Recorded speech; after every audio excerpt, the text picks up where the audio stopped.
What's going on, baseball fans? How are we doing? So my Red Sox have not been playing great baseball as of late, falling out of a wild card spot behind the Yankees and the A's. So in this video, I'm going to talk about what's been going on with the Red Sox and if they have any kind of a chance to make the playoffs this year. Let's go talk about it. Okay, so my Red Sox, as of right now, they are 70-54. They're a half game behind the A's for the second wild card spot. The Yankees have been on just absolute fire, winning 8 straight. They're 9-1 in their last 10. That Yankees team, I've been saying all year, they're going to make the playoffs. And once they made some trades at the trade deadline, I was not surprised to see the Yankees in this spot. I think the Yankees have a very good chance to go on and win that division too.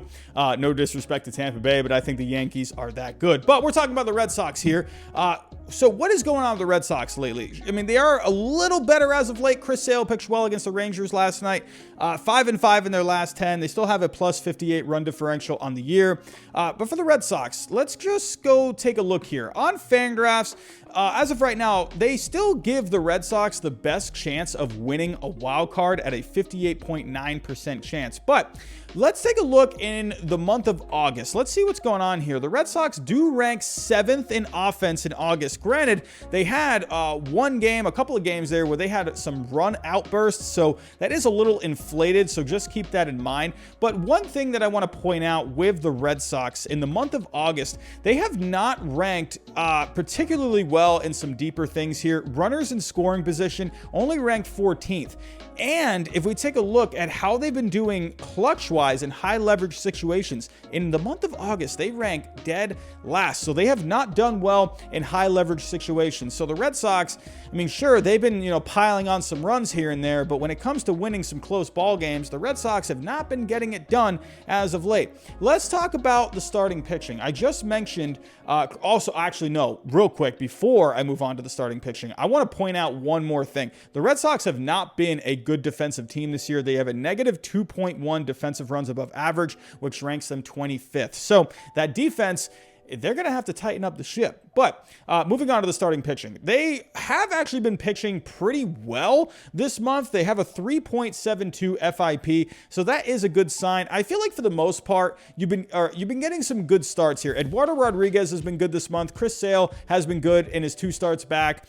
Nick Pivetta has been pretty solid for this month. You have had Martin Perez fall out of the rotation, going into the bullpen. Nathan Eovaldi has struggled this month, though. Let's actually take a look here at the numbers. Like I said, Eduardo Rodriguez, he's been really good this month through 3 starts, a 1.10 ERA, a 2.50 FIP. Tanner Houck, he hasn't really gotten the run support. He does have a really good FIP compared to that ERA, though. Nick Pivetta, that's another one. He hasn't really gotten the run support. He does have a win this month, but he has been pitching pretty solid overall. Nathan Eovaldi's gotten hit around a little bit. He is striking out over 10 batters per 9, but he's giving up over 2 home runs per 9, so he's definitely falling prone to the home run ball right now. He's got a 5.40 ERA this month. Not really a great FIP either, a 4.61 FIP. Like I said, Chris Sale through 2 starts, he's been rather solid. Granted, it's against the Orioles and the Rangers. I think that's actually good, though, kind of going up against some weaker teams before he starts going up against some tougher teams down the stretch. I think that's going to kind of help build him. It's almost like he's extending his rehab assignment, if you want to call it that. But Garrett Richards has been underwhelming. I mean, he's been kind of underwhelming all year. And then Martin Perez is in the bullpen. So I'm not too worried about the starting pitching as of right now. I mean, I feel like you got these guys who should be more than capable of making their starts down the stretch and at least giving you a chance to win. I have been a little worried about the bullpen, though. They only rank 18th in the month of August, a 5.69 ERA. The FIP looks a lot better, though. A 3.77 FIP, a 4.35 xFIP. It's not, I don't like that too much, but it's not the worst. But the one thing I'm a little worried here about is, well, sure, the FIP looks good. I'm worried about that defense. It looks like the defense has not really been helping out when it comes to the relief pitching very much. So the defense is going to have to step up and help out these guys late in games. So if we're taking a look at the Red Sox overall, I mean, we've gone through all the things here, all the main categories. The offense, I still like this offense, and Kyle Schwarber's back and healthy now. So I'm liking the offense top to bottom. It's very good. I do like the bench as well. Kevin Plawecki, hey, I'm I think he's fine as a backup catcher. Bobby Dahlbeck, he's providing some power this year. I don't think he's really that complete hitter yet. They just brought in Travis Shaw, mayor of Ding Dong City. Jonathan Araz. That defense has been a little shaky at times, but for a, backup middle infielder, I think it's fine. Like I said, for the starting pitching, hey, Chris Sale, he's looking good so far, but Nathan Eovaldi, he's going to have to turn it around. Eduardo Rodriguez, he's going to have to keep producing. Nick Pivetta, he's going to have to keep producing as well. But the bullpen, I think that's a big thing here. The bullpen is going to have to step up down the stretch. Matt Barnes has had a couple of shaky outings recently, so going to have to, just tighten up the ship. I think the Red Sox, when in the grand scheme of things, I still think they have a good chance here at winning a wild card. Their problem right now is they just have some teams here.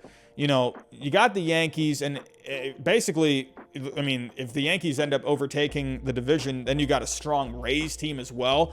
So I really think this is going to come down to that second wild card. Oakland's a really strong team. And then you got Seattle right there. The Blue Jays are a dangerous team, but the Blue Jays just don't really they can't really decide whether or not they want to be a contender this year or not. So, I mean, in the end, I think you have 4 teams here for the second wild card. I think Oakland and Boston probably have the best chance.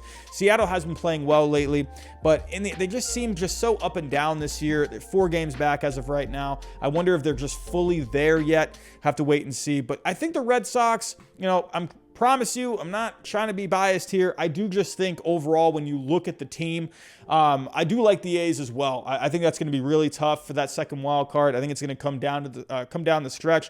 But one thing I do want to point out, the strength of schedule for the Red Sox, when you take a look at the team's winning percentage combined down the stretch, the Red Sox will be facing, or the opponent's winning percentage combined is a .486. So the Red Sox have a slightly favorable schedule.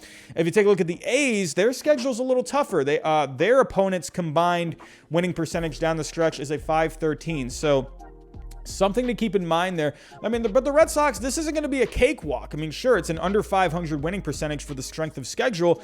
I mean, you got the Rangers for a couple more this weekend. You got the Twins next, but they've been playing better in the second half. The Indians, I mean, that's not a cakewalk. It's always a tough series with the Rays.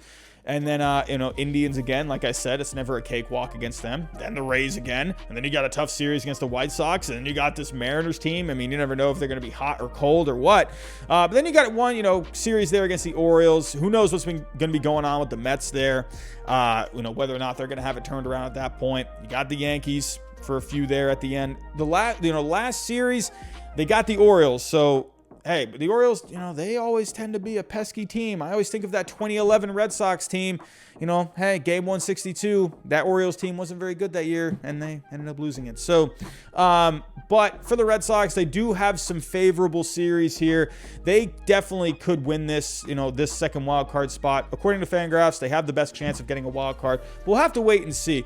But tell me what you think down below in the comments. Who do you think is going to end up getting that second wild card spot? Do you think the Red Sox have a strong enough team to be able to win that second wild card spot? Do you think a team like the A's are more favorable to get that second wild card? Maybe the Mariners or the Blue Jays? Let me know what you think down below. But that's all I have for right now. Thanks for watching, and I'll talk to you next time.